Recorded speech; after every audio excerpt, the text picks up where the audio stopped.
Ladies and gentlemen, this is the YouTube channel vlog show of inspiration and realness. Also, this is the YouTube channel vlog show of positivity, personality, and fun. This is Eric Lima Shenanigans of 1977, and now the perpetrator of these shenanigans, Big Beefy E himself from his Big Beefy Man Cave in New Bedford, Massachusetts, Mr. Shenanigans himself, and the two-time Chilling 3000 2022 End of the Year Awards winner, Eric M. Lima.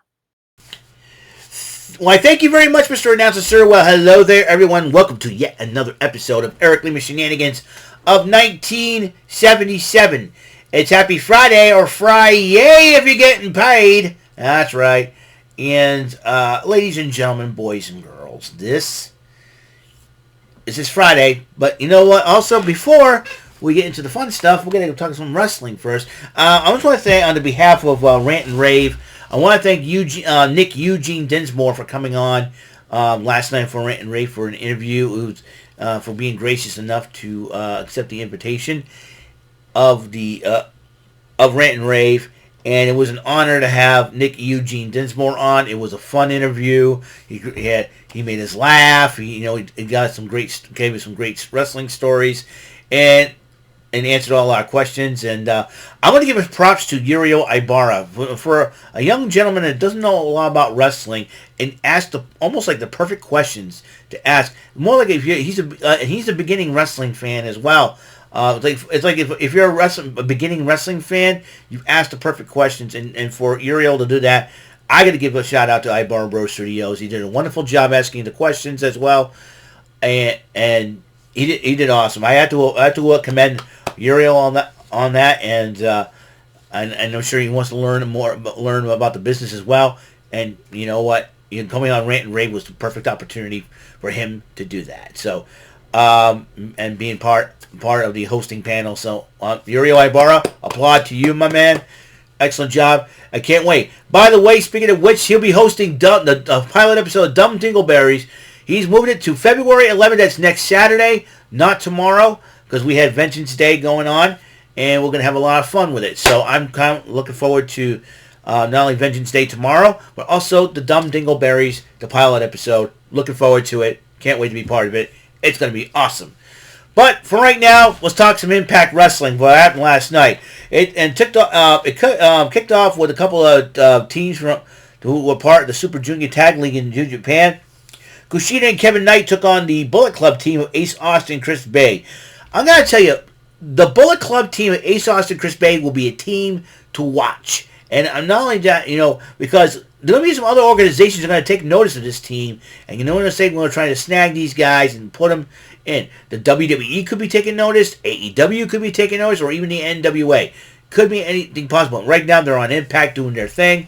And I got to tell you, it is just one awesome deal. And let me tell you, got a lot of respect for Ace Austin and Chris Bay. Those two work like clockwork. And they're starting to they remind me a lot of like a Bullet Club version of the Rockers almost, tag team specialists. So from back in the day. So I'm telling you something right now, it's gonna be awesome, to say the least.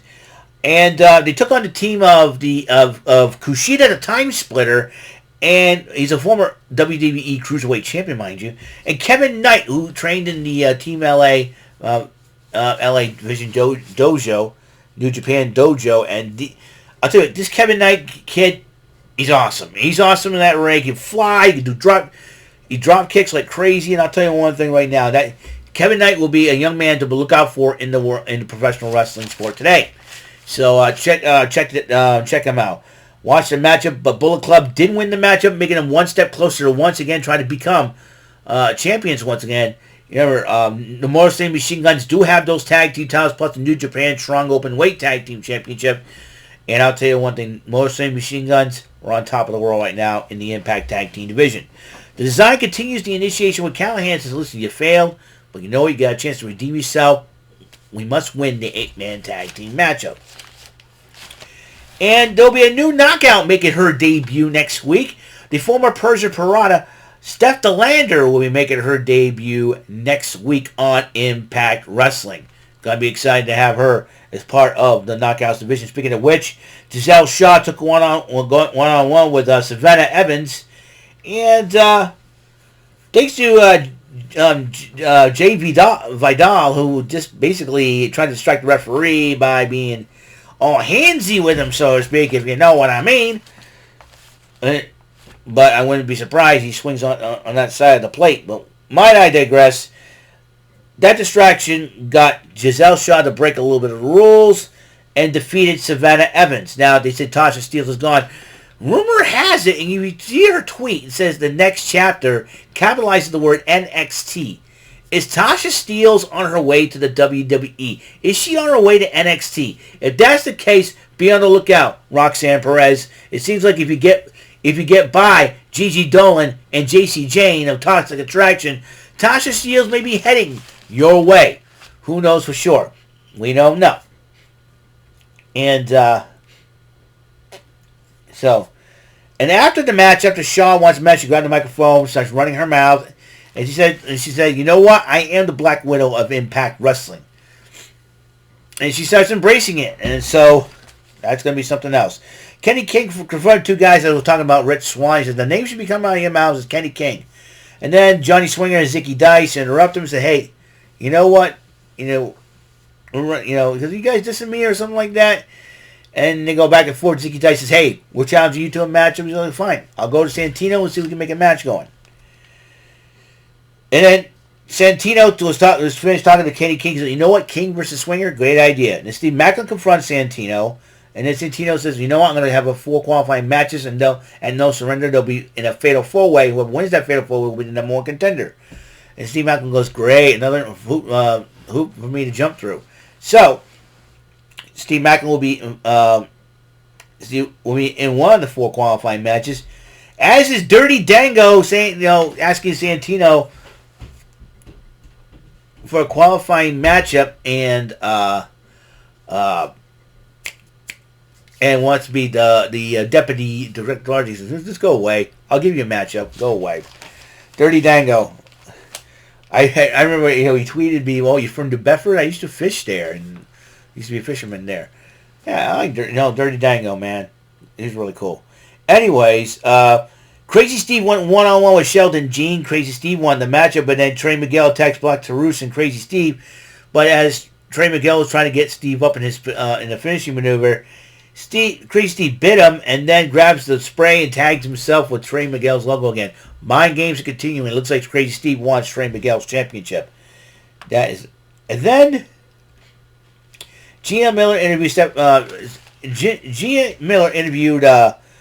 Jordan Grace about, listen, Mickey, but you know what? Nevertheless, maybe refute that, but nevertheless, she goes, I still got a rematch, and I'm going to get that rematch. But I heard that Steph DeLander is looking for coming next week and looking for a challenge. So Steph DeLander is going to be tested against Thick Mama Pump herself, Miss Jordan Grace. And then Santino talks to Raven. This is Ravan has so funny, Santino. Goes, okay, how do you want to make this company money? Yeah, make me the champ. Like a champion. I'll consider it. And then Reese, we haven't seen Big Reese in quite a while. And then he looks down at Raven. And he goes, sitting down. Are we getting the flock back together? Shut up, Yeti. Oh, you hurt my feelings when we talk. Whatever. It's great seeing Reese there. He still looks tall. You hurt my feelings. Oh, Reese. Yeah, Big Reese. I didn't recognize the guy. I'm like, oh, that's Reese. Anyways, so that was really funny. So Bully Ray addresses the Impact Zone crowd. Crowd boos him as he enters the ring. He's encountered one fan holding him besides Bully Ray sucks. He grabs the sign, rips it up, throws it, and then he goes and stares at a little girl, telling her to sit down, and she's hiding behind her parents. I thought she was crying. I'm like, Bully Ray. And he lives up to the name, Bully Ray. I'm like, what a meanie. So anyways, Bully Ray's addressing the Impact Zone. Crowd boos the heck out of him, and as he's talking, he said, nobody likes me. Who cares? And I don't really know. And Mickey James comes out, interrupts Bully Ray, paying him back for Bully Ray interrupting Mickey James. And then Mickey James goes, you know why nobody likes you? Because you're a politicking snake. That's what you are. But yada, yada, yada. He said, don't even start. You give me a smirk and all that. Right? And then Bully Ray starts insulting Mickey to the point where Mickey slaps Bully Ray. I'm like, uh-oh. And then I'm like, that a girl. And he picks up Mickey, slams her, and he said, don't you disrespect me like that. And then he calls on the Good Hands, says, get me a table. Good Hands about to put a table in the ring. It looks like Mickey was going to go through, but Tommy Dreamer with a candlestick comes out. And he goes, hey, how about this? You know, Bully Ray, 30 years in the making, you and I are going to go at it. But you two, the Good Hands, how about this, a tag team match right here, right now? And then they're like, and then Santino comes out and comes up with his idea. Oh, you're not dressed to wrestle and all that. But you know what, though? No, wrestlers don't make the matches. I do. Next week, the match will happen. And I was like, oh boy, this is going to be too funny. And then Killer Kelly cut a promo on Taylor Wilde, and Killer Kelly, and she's like, Taylor Wilde is obsessed with me. But, you know, we'll get to fight again. And then all of a sudden, Taylor Wilde appears and says, no. You misunderstand me. I don't, you know, we'll be together in the ring again, but not as across from each other, but side by side. And he goes, side by side? Do you mean that you join? And they're like, and Taylor Wilde wanted to join forces. I think she liked Killer Kelly. And so, anyways, yeah. So anyways, and he goes, if that's the case, who are we going to play with? And the Death Doll showed up out of nowhere, and Ty's like, you're going to give us a warning about that next time? Yeah. And, you know, it looks, and he said, we'll play with you. And they all started laughing, and I'm like, I don't know, it's a 5-woman team that nobody wants to confront, or even the fact that, so, and that match will take place next week, non-title matchup. Taylor Wilde and Killer Kelly joining forces for the first time against the Death Dolls, the Knockouts Tag Team Champions. That'd be a heck of a matchup. Johnny Swinger went one-on-one with Kenny King, and Johnny Swinger tried to do this retro kung fu and everything else. Didn't work. Kenny King beat him 1, 2, 3. And then he addresses the champions, telling them they're all on notice.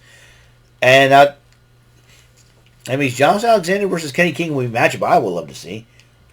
And then you get the Digital Media Championship. If Joe Hendry retains his title, I see Kenny King trying to take that.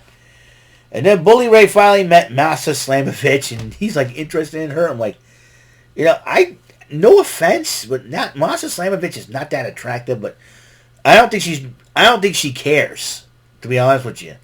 All she cares about is beating people up and taking championships. That's Masa Slamovich's deal. And then Masa Slamovich talks about Mickey James to her, and then Masa Slamovich responds in Russian. That's it. She speaks Russian, and then ends up walking away. And Bully Ray's got a smile on his face. I'm going, is Bully Ray lost his mind? Bully Ray lost his mind, I'll tell you. And then Mark Cardona's gathering everybody because he's got a world premiere rap video on Joe Hendry. Matt Cardona, stick to your day job. Don't give up your day job, bro. You sucking your rapping, and you're trying to diss. You know, and all but one guy. And he goes, "You're gonna take Henry's mama on a date. Does your wife know about this? It's just a bird at this." And he walks. That's just too far. Too far. I'm like, Joe Hendry's ruined my life. He's ruined my life. Oh, it's too funny. It's too funny. 8-man tag team matchup. Josh Alexander teaming up with his number 1 contender, Rich Swann, and Frankie Kazarian, and Yuya Uemura versus Design and Callihan. And Design and Callihan ended up winning the match. And that is Impact Wrestling Event Center for Groundhog Day yesterday. So, that's all the time we have on this show, on this episode of Eric Lima Shenanigans of 1977, episode 341. On the next episode, we're going to play the game of strategy, luck, knowledge, and daring. Bullseye. It's Bullseye. It's Fearless Friday. What's another word for fearless? Daring. That's right. And it will be the 21st episode of that. We're going to have a little bit of fun in the 20-round battle against that Rotten Lightning. So tune in for that. Also, if you're a wrestling fan, and also if you subscribe to J-Man's Legit channel, the Jordy Scow channel, and whatnot, I know you expect him to do a live reaction for the fallout from SmackDown for the Royal Rumble. But you're not going to see him tonight because he's going to be at SmackDown with his father. Meanwhile, I'll be doing the honors of taking over for the live reaction show. Tune in 8 o'clock tonight to see myself and whoever, and I'm the Gorilla Monsoon of the him and Bobby the Brain. He's Bobby the Brain Heenan, and we're co-wrestling jocks of the year of 2022.